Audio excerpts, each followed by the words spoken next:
Assalamualaikum warahmatullahi wabarakatuh.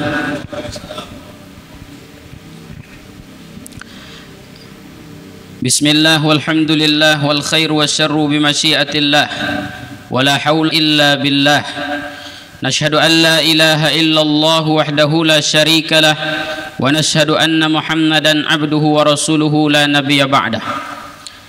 Allahumma salli wa sallim ala sayyidina Muhammad ibn Abdullah wa ala alihi wa sahbihi wa mawalah, amma ba'du. Rabbi shrah li sadri wa yassir li amri wahlul 'uqdatam min lisani yafqahu qawli wa saddid lisani wahdi qalbi bihaqqi sayyidina Muhammadin sallallahu alaihi wasallam. Hadirin bapak-bapak, ibu-ibu jamaah salat zuhur yang dimuliakan Allah Subhanahu wa ta'ala, sesungguhnya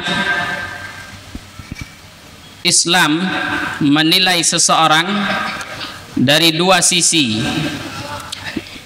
Yang pertama adalah dari sisi lahiriah, yang kedua adalah dari sisi batiniah. Penilaian Islam terhadap seseorang dari sisi lahiriah adalah dinilai daripada setiap amal perbuatan seseorang, sedangkan penilaian daripada sisi batiniah adalah dinilai daripada niat seseorang. Dua hal ini harus beriringan terjadi pada setiap muslim dan setiap orang. Jika amal perbuatan seseorang terlihat baik secara lahiriah, tetapi dalam hatinya buruk secara batiniah, hati niatnya yang salah, maka amal tersebut tidak mendapatkan pahala apapun dari sisi Allah Subhanahu wa ta'ala. Setiap perbuatan yang terlihat baik tetapi batiniah seseorang tersebut, yakni niat yang ada dalam hatinya salah, maka dia tidak akan mendapatkan apa-apa dari sisi Allah Subhanahu wa ta'ala, yakni dia tidak akan mendapatkan pahala apapun. Al-Imam Asy-Syafi'i dan Imam Ahmad, beliau menyatakan bahwasanya sesungguhnya perbuatan seseorang selalu berkaitan dengan tiga hal. Yang pertama berkaitan dengan hati yang membuat perbuatan tersebut, yang kedua lisan orang yang berbuat, yang ketiga barulah anggota tubuh yang lain. Hadirin yang dimuliakan Allah Subhanahu wa ta'ala, para ulama-ulama hadis, mereka adalah orang-orang yang sangat memperhatikan niat seseorang. Sesampai pada diantara beberapa ulama hadis membuat hadis pertama kali di dalam kitab mereka, yaitu hadis tentang niat. Sebagaimana Imam Al-Bukhari menulis hadis pertama di dalam kitab beliau adalah hadis tentang niat. Sebagaimana Imam An-Nawawi menulis dalam 3 kitab beliau, yaitu Imam Nawawi menulis kitab Riyadhus Shalihin. Riyadhus Shalihin hadis pertama adalah tentang niat.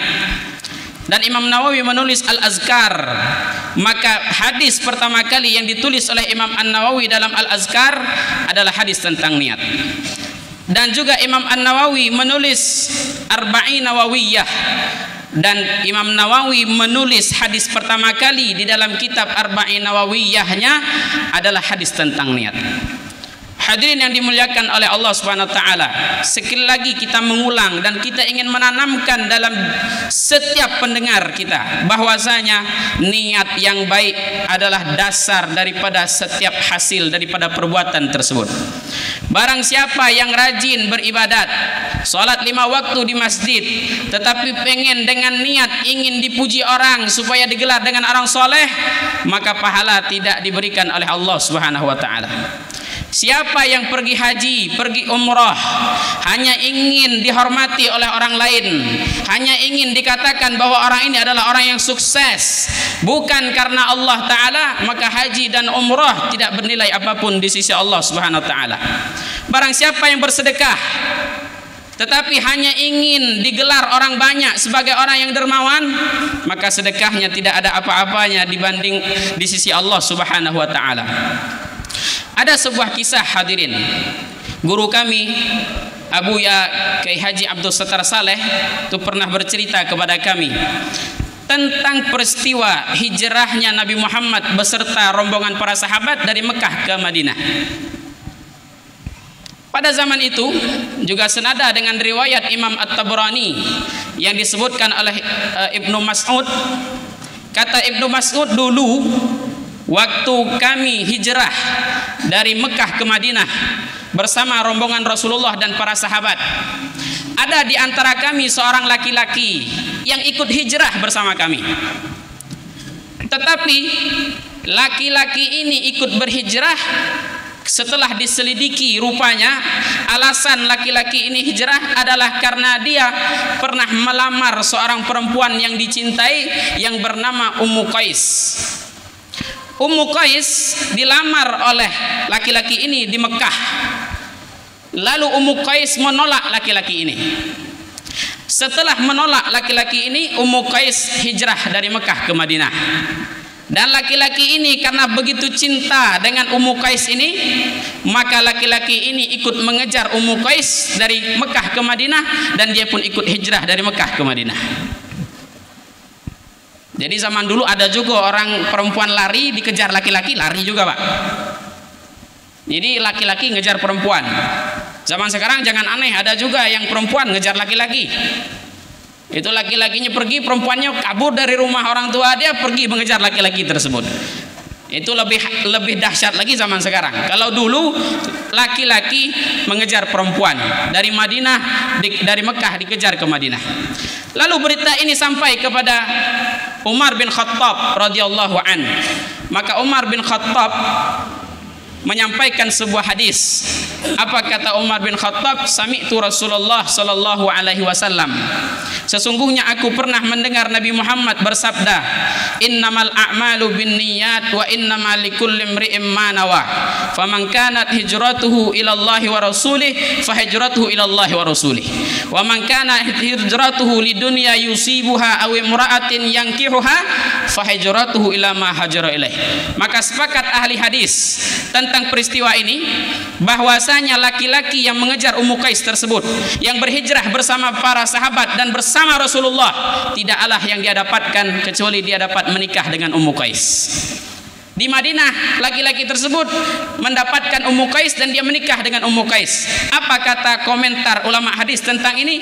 Laki-laki tersebut yang berhijrah bersama rombongan Rasulullah dan para sahabat, tidaklah yang dia dapatkan kecuali hanya mendapatkan Ummu Qais. Artinya hadirin, orang yang ibadahnya bersama Rasulullah saja, orang yang ibadahnya bersama sahabat saja, yang bentuknya dia berhijrah dari Mekah ke Madinah, yang mana visi misi hijrah tersebut adalah menyebarkan agama Islam, tetapi ada niat yang salah di dalam hati dia, maka Allah tidak memberikan pahala apapun kepada seseorang tersebut. Maka hadirin yang dimuliakan oleh Allah Subhanahu wa taala, ini jangan salahkan suara saya, ini yang ngatur mic yang salah nih. Dari tadi mic-nya macet nih. Saya ingin ingat kembali, mari kita beribadah dengan hati yang ikhlas karena Allah. Sesungguhnya barang siapa yang beribadah kepada selain Allah, dia tidak akan mendapatkan apapun dari Allah Subhanahu wa taala. Hadirin yang dimuliakan oleh Allah Subhanahu wa taala, karena kita ini selalu bermuamalah dalam setiap hari kita. Itu Asy-Syaikh Az-Zarnuji mengatakan, sesungguhnya penilaian paling penting dalam diri seseorang itu adalah niat mereka.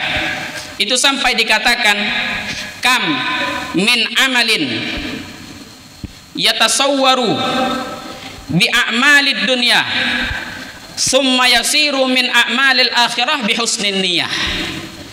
Banyak sekali orang-orang yang berbuat seolah perbuatannya itu hanya berbuat tentang perbuatan dunia saja, tidak ada hubungannya dengan akhirat. Seperti ada bapak-bapak mungkin dia kerja kantor, ada yang ngojek, ada yang bangunan, seolah-olah perbuatan ini bukan perbuatan akhirat.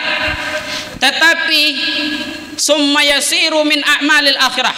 Perbuatan seperti ini bisa menjadi amal akhirat bihusnin niyah, dengan baiknya niat seseorang tersebut. Seperti ada saudara kita yang mungkin masuk dalam politik, dalam partai dengan tujuan yang baik mungkin, sehingga bentuknya saja perbuatan dunia tapi dengan tujuan yang baik, maka dia akan menjadi pahala di akhirat. Wa kam min amalin yatasawwaru bi a'malil akhirah thumma yasiru min a'malid dunya bisu'in niyah. Dan banyak juga perbuatan orang yang bentuknya perbuatan akhirat,